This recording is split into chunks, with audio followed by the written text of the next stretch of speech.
नमस्कार दोस्तों, grow with Anjani channel में आपका स्वागत है। दोस्तों, आज का जो टॉपिक है, उम्र हमारी 60 साल है, एज 60 साल है, 20 लाख रुपया कहाँ लगाऊं और साथ में पेंशन भी चाहिए, यानी कि हमारे जो बीबर हैं उनका ये कमेंट था।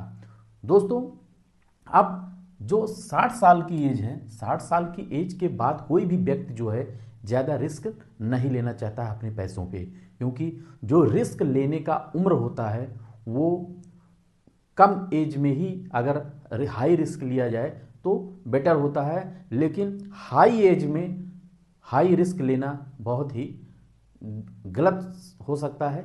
इसलिए जो है अगर हायर एज है तो यहाँ पे रिस्क कम लिया जा सकता है, यानी कि अपने आप रिस्क को आप कम कर सकते हैं। अब अगर आपके पास 60 साल की उम्र में 20 लाख रुपया है तो आपको लगाना है, तो म्यूचुअल फंड में अगर इन्वेस्टमेंट करना है तो कौन से ऐसे फंड में हमें जाना चाहिए। तो दोस्तों, जो इसके लिए जो हायर एज के लिए जो फंड है वो डेट है, हाइब्रिड है। तो आप हाइब्रिड में जा सकते हैं, क्योंकि आपको हाइब्रिड में डेट और इक्विटी, यानी कि आपका डेट और इक्विटी दोनों का मिश्रण यहाँ पे मिलता है, होता है। यहाँ जो हाइब्रिड फंड होते हैं हमारे, वो फंड मैनेजर जब मार्केट का उतार चढ़ाव होता है, यानी कि जब मार्केट ऊपर होती है तो वो इक्विटी में पोर्शन ले लेते हैं, और जब मार्केट में गिरावट होता है तो वो डेट में पोर्शन ले लेते हैं। तो इस तरीके से फंड मैनेजर बैलेंस बना के चलते हैं। तो जहाँ पे हमारे रिस्क को, यानी कि जो गिरावट के टाइम पे मार्केट में जो रिस्क होता है वो रिस्क को एवरेज कर देते हैं। तो यहाँ दोस्तों, जब आपकी उम्र अगर 60 साल की है तो आप यहाँ ज़्यादा रिस्क नहीं ले सकते हैं। तो अगर थोड़ा सा सेफ चलना है तो कौन से फंड में जाना है? इक्विटी हाइब्रिड फंड में, यानी कि हाइब्रिड फंड जो है आपका वो HWP के लिए। अब यहाँ देखें कि दोस्तों, पेंशन भी चाहिए, यानी पेंशन के लिए आपको HWP प्लान चाहिए। HWP यानी कि systematic withdrawal plan. Systematic withdrawal plan जैसे दोस्तों आपका SIP होता है, सेम उसी तरीके से आपका SWP भी होता है, लेकिन SIP में आप पैसा इन्वेस्ट करते हैं और SWP में पैसा विड्रॉल करते हैं, यानी कि आप अपनी ज़िंदगी के खर्च के लिए जो भी आपके खर्चे हैं कुछ न कुछ पेंशन के रूप में आप पाना चाहते हैं। इसी प्लान को SWP बोला जाता है। दोस्तों,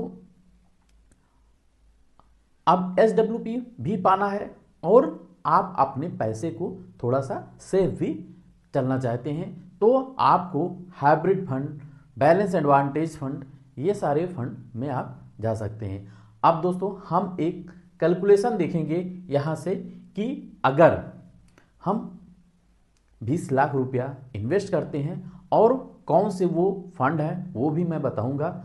यहाँ दोस्तों, ये जो वीडियो है हमारा वो एजुकेशनल पर्पस से है, और हमारे जो व्यूअर हैं उनका, जैसे हमारे विनोद सोनी जी जो जयपुर से बिलोंग करते हैं, उनका ये कमेंट था कि सर हमें सीनियर सिटीजन के इन्वेस्टमेंट के बारे में बताया जाए और उनको पेंशन भी चाहिए। तो ये कमेंट हमारे विनोद सोनी जी के तरफ से है अपने डाटा कैलकुलेटर की तरफ। यहाँ दोस्तों देखें, हम अपने HWP कैलकुलेटर पे पहुँच चुके हैं। अब यहाँ हम देखेंगे कि अगर 60 साल की एज है और 20 लाख रुपया आपके पास है, चाहे वो रिटायर्ड से हो या कहीं से भी हो, आपके पास अगर 20 लाख रुपया है तो आप कहाँ लगाना चाहते हैं वो देखें। और आपको पेंशन अगर मिलेगी तो पेंशन मिलने के बाद जो है आपको कितना आपके पास फाइनल अमाउंट बचेगा, जो आप अपनी फैमिली, परिवार को, अपने बच्चों को गिफ्ट दे के जा सकते हैं। तो यहाँ देखें, जो कमेंट है वो हमारे विनोद सोनी जी का कमेंट था। आज सोनी जी के कमेंट पर ही ये हमारा आज का वीडियो है।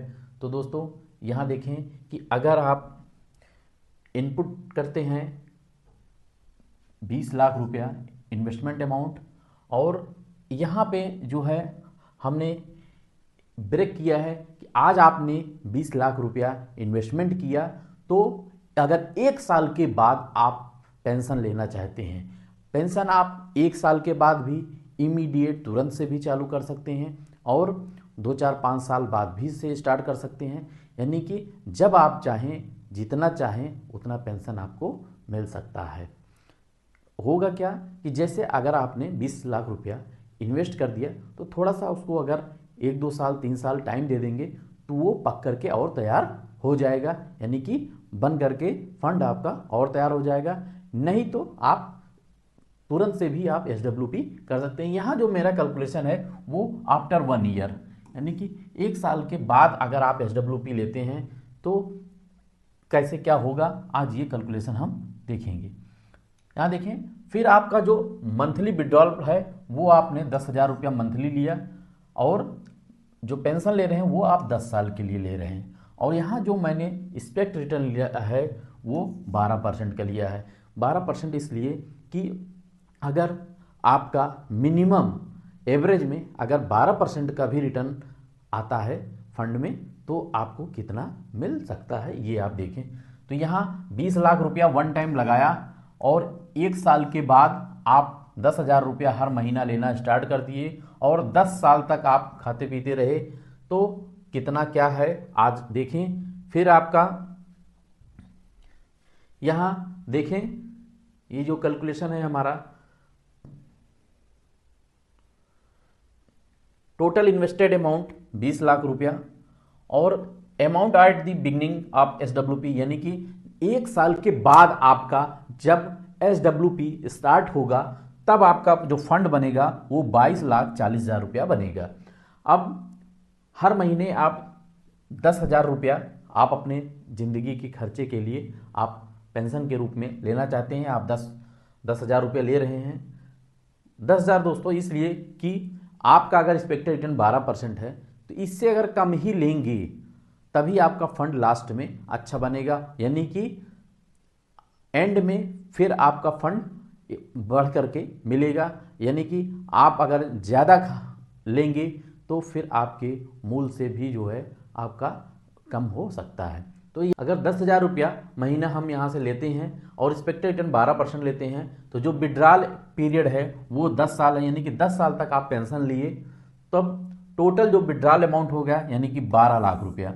12 लाख रुपया आपने अपने खर्च कर लिए, अपनी ज़िंदगी के जो खर्चे हैं, जो हायर एज में जो खर्चे होते हैं, बैठे बैठे आपने पेंशन ले लिया, 12 लाख रुपया आप खा गए। 12 लाख रुपए के बाद जो आपका फाइनल अमाउंट बचा वो आपका देखें कि 47,37,799 रुपया आपका बचा।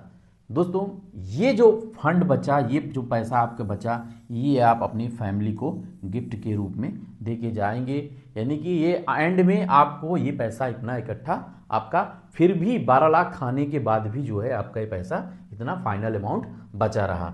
आप दोस्तों आगे देखते हैं, जो टोटल आपका प्रॉफिट हुआ यानी कि 20 लाख आपको अगर घटा दिया जाएगा तो आपका टोटल जो पैसा आपका बना वो 39,37,799 रुपया एक्सपेक्टेड रिटर्न 12% के हिसाब से।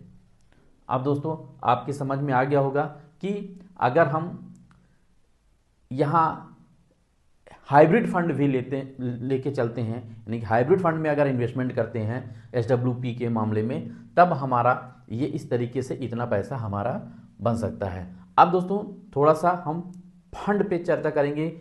हम हाइब्रिड फंड के रिटर्न के बारे में भी देखेंगे कि हम तो फंड तो सिलेक्ट कर लिए कि मुझे हाइब्रिड फंड में SWP करना है, लेकिन अब हम उस फंड का परफॉर्मेंस भी देखेंगे जहां पे मैंने एक्सपेक्ट किया है कि 12% हमें मिल सकता है। अब पिछला पास्ट का प्रदर्शन हम देखेंगे, पास्ट का रिटर्न देखेंगे कि कौन से ऐसे हाइब्रिड फंड हैं जिन्होंने कितना रिटर्न बना के दिया है। तो यहाँ देखें दोस्तों, यहाँ जो मैंने हाइब्रिड फंड लिया है वो आपके AUM वाइज मैंने लिया है, जिसका सबसे ज़्यादा टॉप AUM है। तो टॉप AUM में आपका SBI इक्विटी हाइब्रिड फंड है और दूसरा है आपका ICI pro equity debt fund. तो हमारा ये जो वीडियो है आपकी एजुकेशनल पर्पस से ही है, आपको अच्छी जानकारी मिलती रहे, बस मेरा यही उद्देश्य है। मेरा किसी भी प्रकार का फंड का रिकमेंडेशन नहीं है, आपको अच्छी जानकारी मिले, बस मेरा यही उद्देश्य है।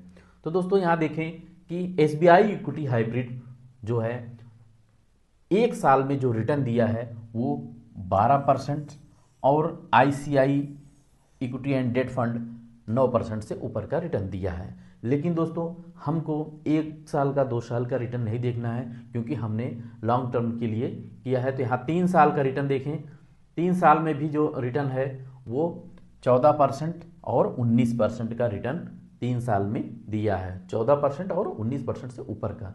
अब यहाँ 5 साल में देखें, अगर 5 साल में एसबीआई इक्विटी हाइब्रिड फंड ने 16% से ऊपर का रिटर्न दिया है और ICI equity and debt fund ने 26% से ऊपर का रिटर्न दिया है। अगर 10 साल की बात करें तो 10 साल में आपका एसबीआई इक्विटी हाइब्रिड फंड 12% से ऊपर का रिटर्न दिया है और ICI equity and debt fund ने आपका 16% से ऊपर का रिटर्न दिया है। और अगर बात करें कि जब से ये फंड लॉन्च हुए हैं, दोस्तों ये फंड काफ़ी पुराने फंड हैं और हाइब्रिड के, तो यहाँ देखें कि जब से ये फंड लॉन्च हुआ तब से आपका 14% और 15% के हिसाब से एवरेज रिटर्न मिल रहा है। तो आप देखें कि आपका अभी आपने एक्सपेक्ट किया कि 12% आपको मिल सकता है, लेकिन अगर फंड का परफॉर्मेंस ज़्यादा है, 12 से ऊपर है, तब आपको वो जो आपने कैलकुलेशन किया था ऊपर अमाउंट कि आपको फाइनल अमाउंट कितना मिल सकता है, ये फाइनल अमाउंट आपका प्लस हो जाएगा, यानी कि आपका अमाउंट बढ़ जाएगा। और आप जो है कभी भी अपने एसडब्ल्यूपी अमाउंट को, यानी अपनी पेंशन को आप घटा और बढ़ा दोनों सकते हैं, यानी कि आप पेंशन ज़्यादा भी ले सकते हैं फंड के परफॉर्मेंस के हिसाब से। अगर दोस्तों फंड का परफॉर्मेंस जितना परसेंटेज आ रहा है उससे आप ज़्यादा अगर खाएंगे, तब आपके मूल से पैसा कम होना स्टार्ट हो जाएगा। तो सलाह ये है कि जितना आपका फंड का परफॉर्मेंस है उससे कम ही जो है आप अपने पेंशन का अमाउंट लगाएं उतने परसेंटेज से, जिससे जो है आपको एंड में आपको ये फाइनल अमाउंट भी आपको मिल जाए। तो इस प्रकार से ये हमारा दोस्तों आज का वीडियो रहा। हमारे विनोद सोनी जी जो जयपुर से हैं, उनका एक कमेंट था। अगर दोस्तों हमारे सभी यूट्यूब फैमिली मेंबर को अगर ये वीडियो समझ में आया होगा तो एक लाइक ज़रूर करिएगा और ज़्यादा से ज़्यादा शेयर करिएगा और हमारे चैनल को सब्सक्राइब कर हमें सपोर्ट करिएगा। थैंक यू सो मच दोस्तों। जय हिंद, जय भारत।